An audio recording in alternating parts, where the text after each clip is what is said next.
ဒီတိုင်းဒေသကြီးဆွေးနွေးလို့လေဒီလိုရုပ်စုရထောင်ကြီးပါပြီအာရဂန်တိုင်းကမှာဒေဝနီမိသားစုအာရဂန်တိုင်းကမှာဒေတာဝဲမိသားစုအာရဂန်တိုင်းကမှာဒေကျော်လာအာရဂန်တိုင်းကဥက္ကဋ္ဌကဥပ္ပန်းရဲ့အာရဂန်တိုင်းကမှာဒေတဲ့မိသားစုဝေရဏီခိုင်နေဥဒိမာဒီဒလကြီးတွေကယူပြီးဆရာတော်ကတော့ရှင်မြတ်များကိုမဟာဒီပါပါအာရုံပြုတရားပွားများနိုင်ရန်အရှင်မိမိ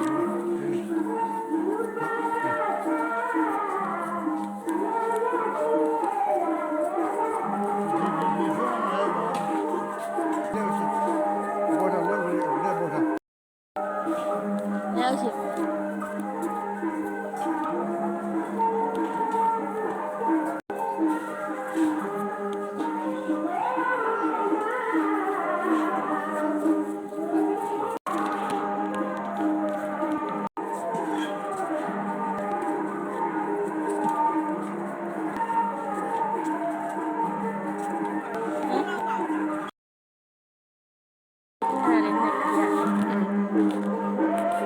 อันนี้ก็ใช่แหล